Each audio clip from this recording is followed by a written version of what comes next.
Sa ngalan ng Ama, ng Anak, at ng Espiritu Santo, Amen. sumainyo ang Panginoon. At sumainyo rin.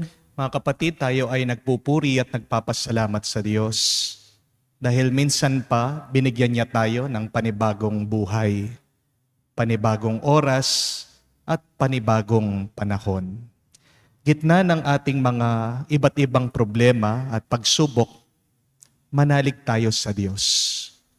Tayo'y nagpapasalamat dahil sabi niya sa ating mababasang ebanghelyo, ang kanyang salita ay hindi mawawala at lilipas. Ano ba ang salita ng Diyos? Kung hindi ang ating buhay at gabay. Kaya naman, hilingin natin sa Diyos na buksan niya ang ating isip, puso, ang ating kalooban para matanggap natin ang mapagpala niyang salita na nagbibigay sa atin ng kapayapaan, ng tuwa at bagong lakas. Sa napakaraming beses na kung saan iba-iba ang ating kinapitan na hindi naman nagtatagal, na nagpapalakas sa atin, nagbibigay ng galak.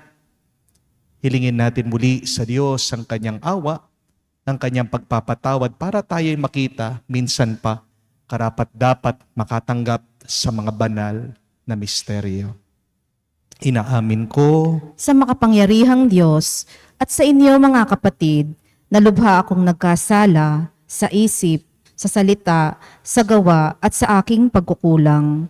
Kaya isinasamo ko sa mahal na Birheng Maria, sa lahat ng mga anghel at mga banal at sa inyo, mga kapatid, na ako'y ipanalangin sa Panginoong ating Diyos. kaawaan tayo na makapangyarihang Diyos, patawarin tayo sa ating mga kasalanan, patnubayan tayo sa buhay na walang hanggan. Amen. Panginoon, kaawaan mo kami. Panginoon, kaawaan mo kami. Kristo, kaawaan mo kami. Kristo, kaawaan mo kami. Panginoon, kaawaan mo kami. Panginoon, kaawaan mo kami. Manalangin tayo. Ama naming makapangyarihan, ipakita mo ang iyong paglingap sa iyong pag-antig sa aming kalooban upang ang pamumunga ng gawain mo sa amin ay aming mapakinabangan at ang mga mapagpagaling mong katapatan ay aming mapangatawanan sa pamamagitan ni Jesucristo kasama ng Espiritu Santo magpa sa walang hanggan. Amen. Pagbasa mula sa aklat ng pahayag. Akong si Juan ay nakakita ng isang anghel na bumababa mula sa langit. Hawak ang isang malaking kadena at ang susi ng banging walang hangganan ang lalim. Sinunggaban niya ang dragon, ang ahas noong unang panahon na siya ring Diablo at Satanas, at ginapos ito sa loob ng 1,000 taon. At inihagis ito ng anghel sa banging walang hangganan ng lalim, saka sinarahan at tinatakan ang pinto nito upang hindi siya makalabas at makapandaya pa sa mga bansa hanggang di natatapos ang 1,000 taon. Pagkatapos nooy, palalayain siya sa loob ng maikling panahon. Nakakita ko ng mga trono at ang mga nakaluklok doon ay binigyan ng karapatang humatol. Nakita ko rin ang kaluluwa ng mga pinugutan dahil sa pagpapatotoo tungkol kay Jesus at paghahayag ng salita ng Diyos. Hindi sila sumamba sa halimaw o sa larawan nito, ni tumanggap man ng tatak ng halimaw sa kanilang noo o kamay. Binuhay sila upang magharing kasama ni Kristo sa loob ng 1,000 taon. Pagkatapos nito'y, nakita ko ang isang malaking tronong puti at ang nakaluklok doon, na parang ang lupa't langit sa kanyang harapan at hindi na nakita pang muli. At nakita ko nakatayo sa harap ng trono ang mga namatay, maging dakila at maging hamak, at binuksan ang mga aklat. Binuksan ang isa pang aklat, ang aklat ng buhay. Hinatulan ang mga patay ayon sa kanilang ginawa, gaya ng nasusulat sa mga aklat. Iniluwa ng dagat ang mga patay na nasa kanya. Inilabas din ng kamatayan at ng Hades ang mga patay na nalagak sa kanila. Hinatulan ang lahat ayon sa kanilang mga ginawa. Pagkatapos ay itinapon sa lawang apoy ang kamatayan at ang Hades. Ang lawang apoy na ito ang pangalawang kamatayan. Itinapon sa lawang apoy ang sinumang hindi nakasulat ang pangalan sa aklat ng buhay. Pagkatapos nito, nakita ko ang isang bagong langit at isang bagong lupa. Wala na ang dating langit at lupa, wala na rin ang dagat. At nakita ko ang banal na lungsod, ang bagong Jerusalem, bumababang galing sa langit, buhat sa Diyos, gaya ng babaeng ikakasal, gayak na gayak sa pagsalubong sa lalaking mapapangasawa niya. Ang salita ng Diyos. Salamat sa Diyos. Ang Diyos ay nananahan sa piling ng kanyang bayan. Ang Diyos ay nananahan sa piling ng kanyang bayan. Nasasabik ang lingkod mong sa patio mo ay pumasok. Ang buo kong pagkatao'y umaawit na may lugod. Sa masayang pag-awit ko, pinupuri buhay na Diyos. Ang Diyos ay nananahan sa piling ng kanyang bayan. Panginoon, sa templo mo, mga maya'y nagpupugad. Maging ibong layang-laya sa templo mo'y nagagalak. May inakay na kalinga sa tabi ng iyong altar. O poon, hari namin at Diyos na walang kupas. Ang Diyos ay nananahan sa piling ng kanyang bayan.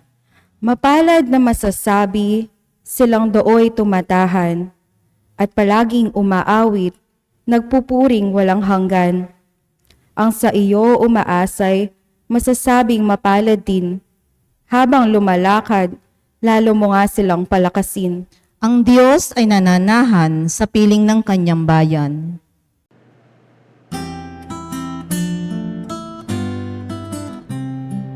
Alleluia, alleluia, alleluia, alleluia, alleluia, alleluia, alleluia, alleluia, alleluia, alleluia, alleluia, alleluia. Naririto, malapit na ang kaligtasang pag-asa upang ating matamasa. Aleluya, aleluya. Sumainyo ang Panginoon. At sumainyo rin. Ang mabuting balita ng Panginoon ayon kay San Lucas. Papuri sa iyo, Panginoon. Nung panong iyon, sinabi ni Jesus sa kanyang mga alagad ang isang talimhaga. Tingnan ninyo ang puno ng igos at ibang punong kahoy. Kapag nagdadahon na ito, alam ninyong malapit na ang tag-araw. Gayon din naman kapag nakita ninyong nangyayari na ang mga ito, malalaman ninyong malapit nang maghari ang Diyos. Tandaan ninyo, magaganap ang lahat ng ito bago mamatay ang lahat ng taong nabubuhay sa ngayon. Mawawala ang langit at ang lupa, ngunit ang salita ko'y hindi magkakabula. Mga kapatid, ang mabuting balita ng ating Panginoon. Pinupuri ka namin, Panginoong Hesukristo. Magandang araw po muli sa inyong lahat.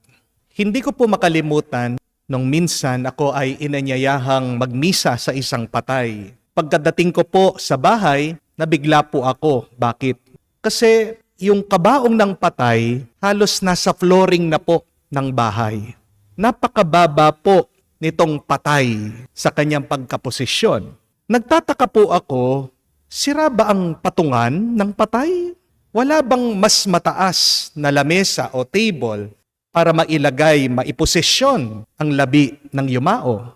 Hindi po ako mapakali, nagtanong po ako sa mga namatayan. Sabi ko, may problema po ba ang puninarya? Bakit halos nasa sahig na itong patay? Natawa po ang mga namatayan. Sabi nila, Father, may pamahiin po kasi kami. Bawal po na lumampas yung kabaong ng patay doon po sa bintana ng bahay. Kasi po, ang paniwala daw ng mga matatanda, kailangan po na mas mababa yung labi ng patay kesa sa bintana. Tinignan ko po yung bintana, halos nasa flooring din po. Yang nangyari kasi, ang problema, sa kakataas po ng daan, yung bahay po ng namatayan, pinataas din po, tinambakan. Kaya anong nangyari? Yung pong bintana, halos flooring na po. Yun pala ang dahilan. Bakit halos nasa sahig na yung patay? Pero hindi po ba nakakatawa ito? Kung ano-ano yung ginagawa natin para makaiwas lang tayo sa kamatayan. Ang dami natin mga pamahiin na ganyan. Pagdating po sa patay, bawal magwalis kasi may susunod. Bawal po maligo, malas daw. Bawal daw na maghatid ng mga bisita, hindi po maaari. Bawal daw ilabas ang patay kung saan mo siya pinasok. Kaya ano pong nangyayari? Minsan sinisira yung bintana para doon po idaan yung patay. Ang tanong, may magagawa ba tayo para maiwasan natin ang kamatayan? Alam natin ang sagot dyan.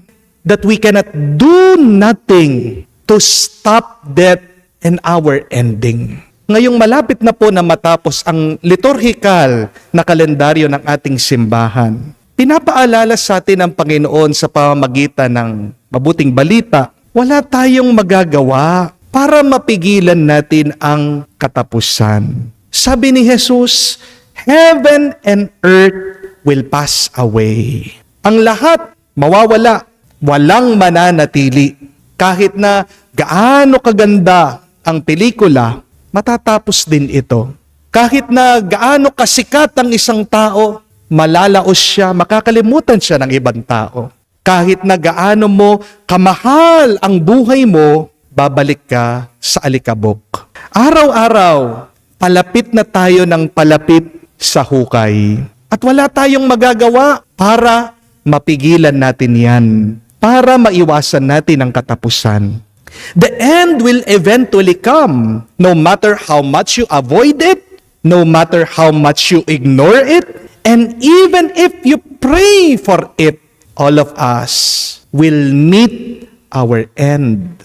Kaya nga po, pinaghahanda tayo ni Jesus kasi darating ang katapusan sa oras na hindi natin inaasahan. That will come very ordinarily, just like the coming of the sun and the moon. Meron nga po kong kinokonsole isa sa ating mga followers. Sobrang depressed po niya. Isa po siyang misis. Hanggang ngayon, hindi po siya makapag-get over, hindi po niya matanggap yung pagpanaw ng asawa niya. Kinakwento po niya sa akin, nagpark lang daw po sila dito sa gas station, lumabas ang asawa niya, ang mister, para lang umihi. Pero after 5 minutes, nakita po niya, nagkakagulo na po doon sa CR. Pagkalabas po niya, nakita niya ang kanyang asawa, nakahandusay na. Na-stroke po. Dinala po sa hospital, dead on arrival. Ganun po kabilis. Ganyan ang kamatayan. Bigla na lang darating. Hindi mo mamamalayan. At ang sabi nga, death waits for no one. Hindi mo masasabi na mayaman ka, hindi ka na mamamatay. Hindi mo masasabi na matalino ka, kailangan ang iyong katalinuhan dito sa mundo. Hindi ibig sabihin na hindi ka napapanaw. Hindi rin ibig sabihin na marami kang obligasyon, kailangan ka pa ng iyong pamilya, ng iyong mga anak, na hindi ka na kukunin ng Diyos. My dear friends, we cannot escape the end, but we can make the most out of this life. Make your day count. Do not count your days. Ang sabi nga ng mga kabataan, YOLO. Alam niyo po ba kung anong ibig sabihin nun? YOLO. Ibig daw sabihin, you only live once. YOLO. Hindi po tamang paniniwala yon. Mali yon. We do not live once. We die once. Yun po yung tama. YODO. You only die once. We do not live once. We live every day. Magpasalamat ka, ginising ka ng Diyos. Kung ikaw humihinga ka, kung ikaw nakakagalaw ka pa, kahit na sabihin mo, nakahiga ka, sa kama, may sakit ka. Pero kung nakakarinig ka, nakakakita ka, nakakapagsalita ka, kung buhay ka pa, huwag mong sayangin ang buhay na yan. Amen? Kaya nga po, bago tayo mawala, sulitin mo ang buhay mo. Gawin mong makabuluhan ang oras mo dito sa mundo. Sabi nga ng ating Panginoon, matuto tayo sa puno ng igos at sa ibang puno. Anong gusto niyang sabihin? Ang mga punong ito, dapat habang buhay sila, mamunga sila. Kaya ginawa ng Diyos ang mga puno para mamunga sila.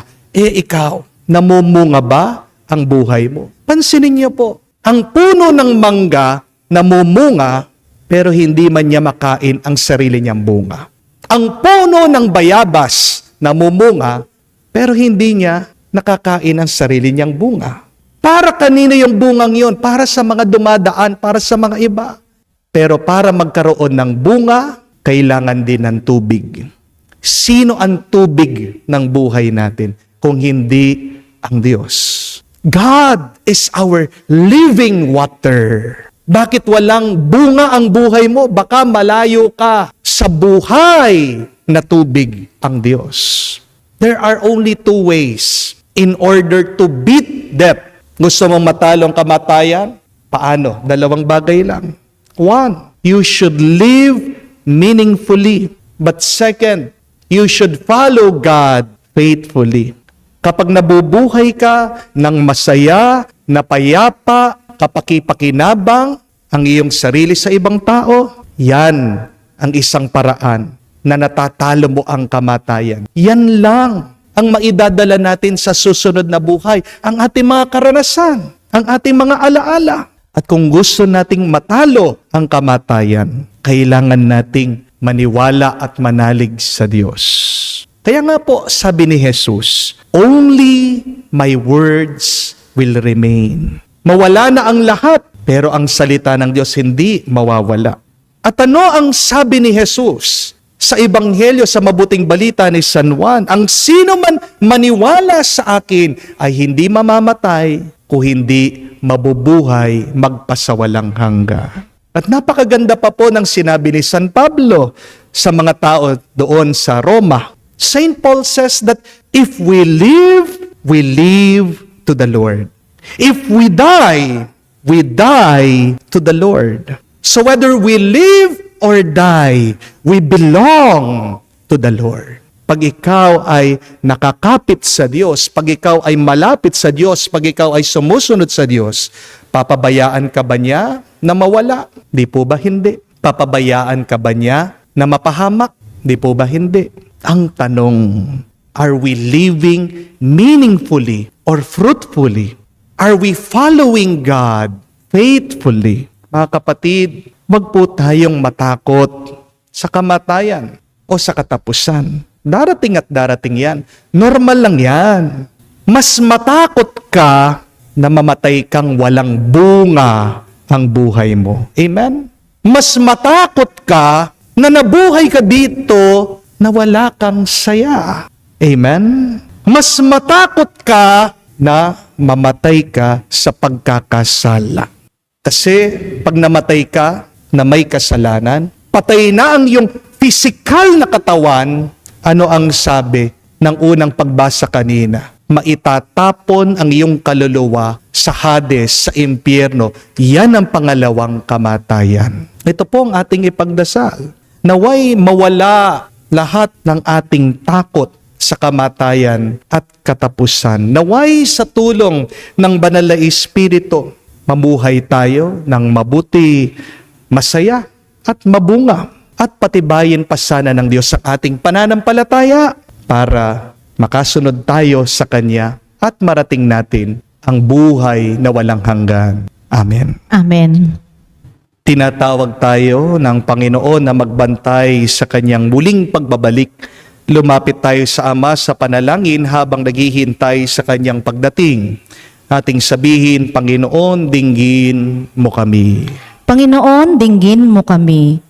Ang simbahan naway makatugon sa tawag ng pagbabalik loob at pagbabago. Manalangin tayo sa Panginoon. Panginoon, dinggin mo kami. Ang mga taong may mabuting kalooban, naway sama-samang kumilos para wakasan ang pag-aaway at digmaan, pag-aapi at kawalang katarungan. Manalangin tayo sa Panginoon. Panginoon, dinggin mo kami. Ang ating kamulatan sa presensya ni Kristo, naway higit pa nating palawikin sa ating mga dukha at mga naghihirap na kapwa. Manalangin tayo sa Panginoon. Panginoon, dinggin mo kami. Sa katahimikan po ng ating puso, banggitin din natin sa Diyos ang ating mga personal na pangangailangan. Makapangyarihang Diyos, pakinggan mo ang aming mga panalangin, buksan mo ang aming paningin sa iyong presensya sa aming piling. Ilapit mo kami sa iyo araw-araw. Hinihiling namin ito sa pamagitan ni Kristo, aming Panginoon. Amen.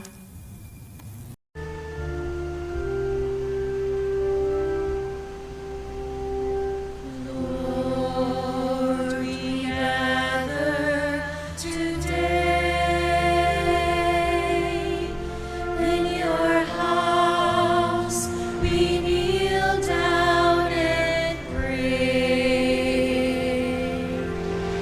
We ask for your mercy as we open our hearts to receive your forgiveness, O Lord.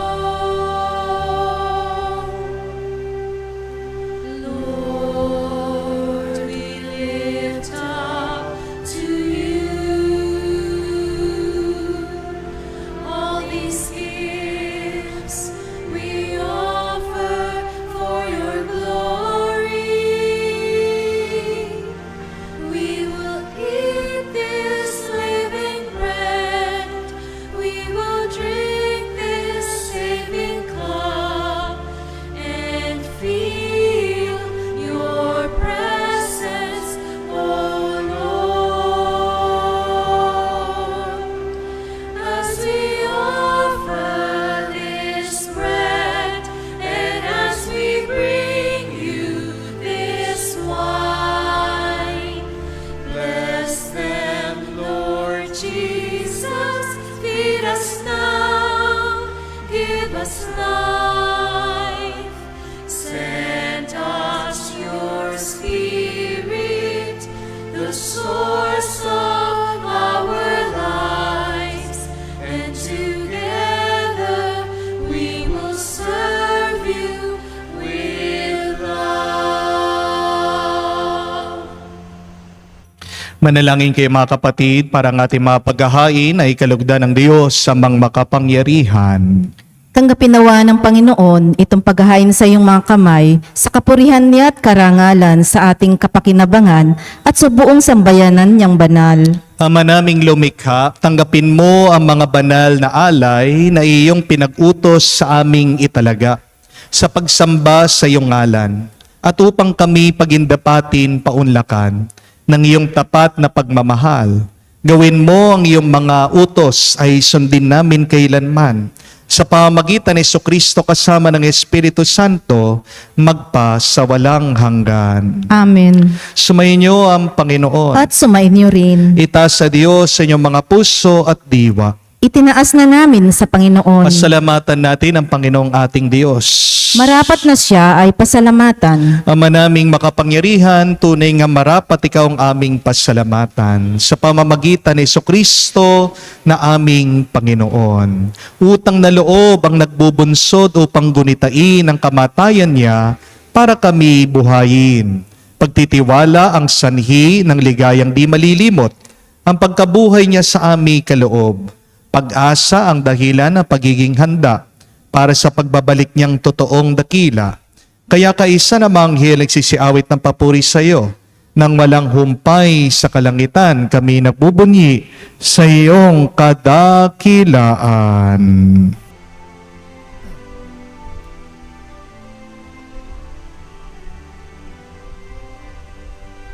Santo, Santo, Santo, Panginoong Diyos ng mga hukbo, napupuno ang langit at lupa ng kadakilaan mo. Hosana, Hosana, sa kaitaasan, pinagpala ang naparirito. Sa ngalan ng Panginoon, Hosana, Hosana, sa kaitaasan, Hosana, Hosana, sa kaitaasan.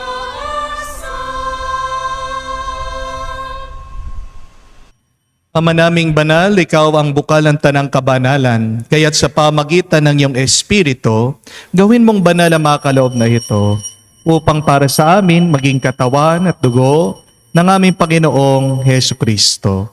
Bago niya pinagtiis ang kusang loob na maging handog, hinawakan niyang tinapay, pinasalamatan kanya, pinaghati-hati niya iyon, inabot sa kanya malagad at sinabi, "Tanggapin ninyong lahat ito at kanin. Ito ang aking katawan na ihahandog para sa inyo."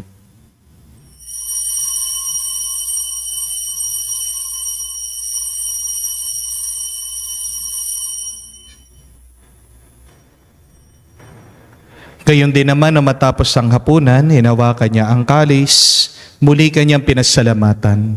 Hinabot niya ang kalis sa kanya malagad at sinabi, "Tanggapin ninyong lahat ito at inumin. Ito ang kalis ng aking dugo, ng bago at walang hanggan tipan. Ang aking dugo na ibubuhos para sa inyo at para sa lahat. Sa ipagpapatawad ng mga kasalanan, gawin ninyo ito sa pag-alaala sa akin."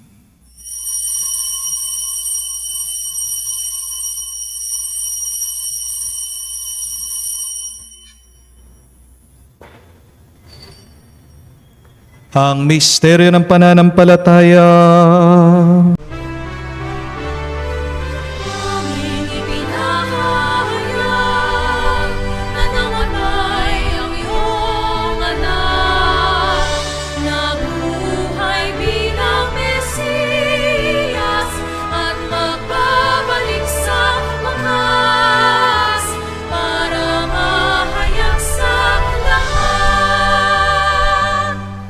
Ama, ginagawa namin ngayon ang pag-alaala sa pagkamatay, muling pagkabuhay ng iyong anak. Kaya tinialay namin sa iyong tinapay nagbibigay buhay at ang kalis na nagkakaloob ng kaligtasan. Kami nagpapasalamat dahil kami yung minarapat na tumayo sa harap mo para maglingkod sa iyo. Sinasamo namin kami magsalo-salo sa katawan at dugo ni Kristo ay mabuklod sa pagkakaisa sa pamamagitan ng Espiritu Santo. Ama, lingapin mong iyong simbahan, laganap sa buong daigdig. Puspusin mo kami sa pag-ibig. Kaisa ni Francesco ang aming Papa, Florentino aming Arsobispo, at ng Tanang Kaparian. Alalahanin mo rin ang aming mga kapatid na nahimlay, may pag-asang sila'y muling mabubuhay. Gayon din naman lahat ng mga pumanaw, kawan mo't sila't patuloyin sa iyong kaliwanagan. Kawan mo't pagindapating kaming lahat makasalo sa iyong buhay na walang wakas. Kaisa na mahal na Birhen Maria, Ina ng Diyos. Kaisa ni San Jose, ang kanyang maligayang esposo. Kaisa na mga banal mong apostol at lahat ng mga santo na namuhay dito sa daigdig na kalugod-lugod sa iyo. May pagdiwang nawa namin ang pagpupuri sa ikararangal mo sa pamamagitan ng iyong anak aming Panginoong Hesu Kristo. Sa pamamagitan ni Kristo, kasama niya at sa Kanya, Ang lahat ng parangal at papuri ay sa iyo, Diyos Ama, makapangyarihan, kasama ng Espiritu Santo, magpasawalang hanggan. Amen, amen, amen. Sa nakakagaling na utos sa turo ni Jesus sa Panginoon natin at Diyos, ipahayag natin ang lakas loob.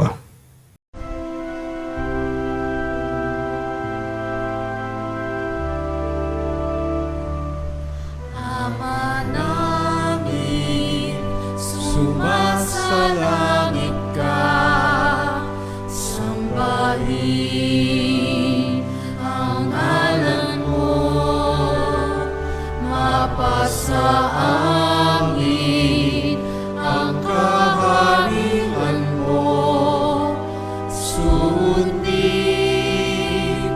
ang loob mo dito sa lupa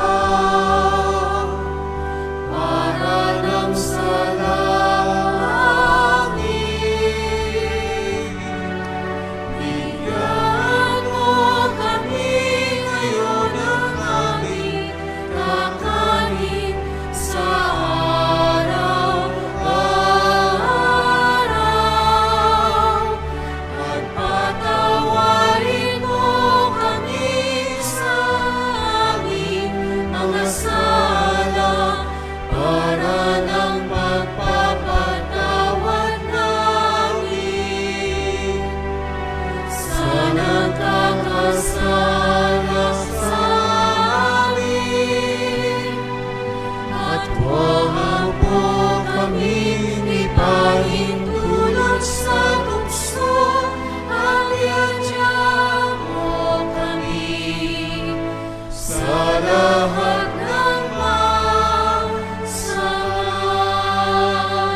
Hinihiling namin kami adya sa lahat ng masama, pagkalooban ng kapayapaan araw-araw, iligtas sa kasalanan, ilayo sa lahat ng kapamakan, samantalang aming pinanabikan ang dakilang araw ng pagpapahayag ng tagapagligtas naming si Heso Kristo.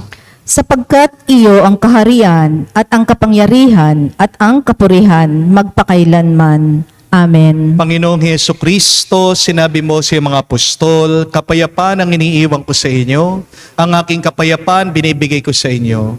Tunghayan mo ang aming pananampalataya, huwag ang aming pagkakasala.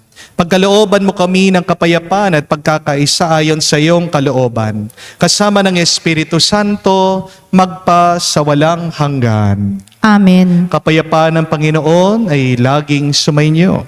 At sumainyo rin. Magbigayan po tayo ng kapayapaan sa bawat isa. Peace with you po, kapayapaan po sa inyong lahat.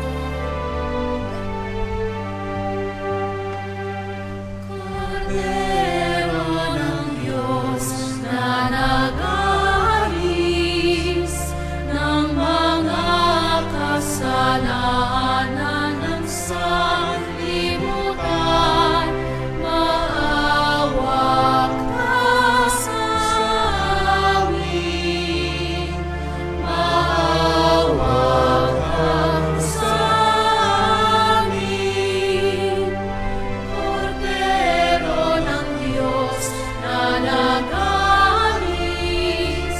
ng mga kasalanan ng sanlibutan, maawa ka sa amin.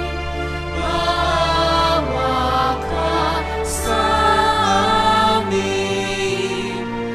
Kordero ng Diyos na nag-aalis ng mga kasalanan ng sanlibutan, ipagkaloob mo sa amin ang kapayapaan.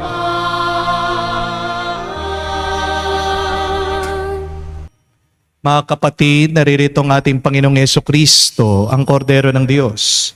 Siyang nag-aalis sa mga kasalanan ng sanlibutan. Mapalad tayong lumalapit sa piging ng kordero.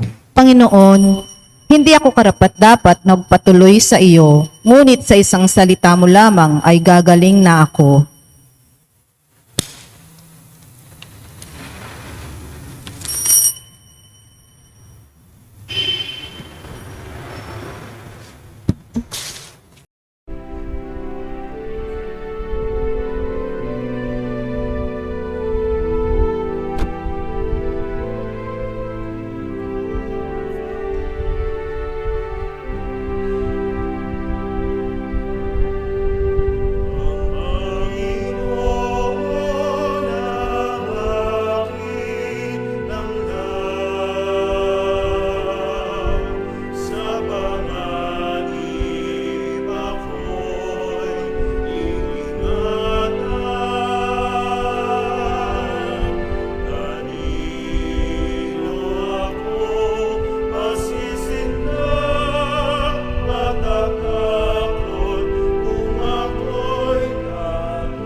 Manalangin tayo.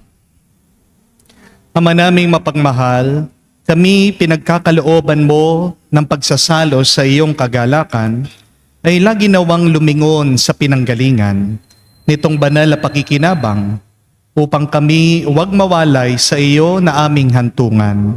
Sa pamagitan ni Jesucristo, kasama ng Espiritu Santo, magpa sa walang hanggan. Amen. Sabi ng Panginoon, matuto tayo sa halaman o puno ng higos at sa ibang halaman at puno. Ibig sabihin, inaanyayahan tayo ng Panginoon na bago man ang katapusan, na maging mabunga ang ating buhay kamukha ng halaman o ng puno. Pag ang puno o halaman ay hindi namumunga, ano ang gagawin ng hardinero o ng may-ari? Gagamitin niya yan bilang pagluto. If the tree or the plant does not bear fruit, it will become firewood. Gagamitin niya pagluto, susunugin niya. Kaya, pakita natin sa Panginoon, gawin naman natin makahulugan ang buhay na ito sa pagkakaroon ng mga mabubuting bunga sa ating oras, sa ating buhay. Pero hindi tayo makakagawa ng mabuti kung tayo'y nananatili sa pagkakasala. Kaya napakahalaga po ng pagsisisi. Yang aking pong assignment sa inyo, malapit na po ang Adviento, ang Kapaskuhan, bago na pong taon sa susunod na linggo, kailangan po nating magsisi sa ating mga kasalanan. Pumunta po kayo sa sakramento ng kumpisal. Kung maaari, meron pong paraan, please go to confession. Kung mahirap po para sa inyo, walang simbahan o malayo kayo sa mga simbahan o mga pari, please pray the act of contrition bilang pagpapakumbaba natin sa Panginoon at pasasalamat sa Kanyang biyaya. At pag nawala, pag nalinis tayo sa ating mga kasalanan, diyan lang tayo matutulungan ng Diyos para umusbong ang mga magagandang bunga ng buhay na ito. Sumainyo ang Panginoon. At sumainyo rin. At kayo ay basbasan ng Diyos makapangyarihan sa lahat sa ngalan ng Ama, ng Anak, ng Espiritu Santo. Amen. Ang ating misa ay natapos na. Humayo kayo sa kapayapaan ni Kristo. Salamat sa Diyos.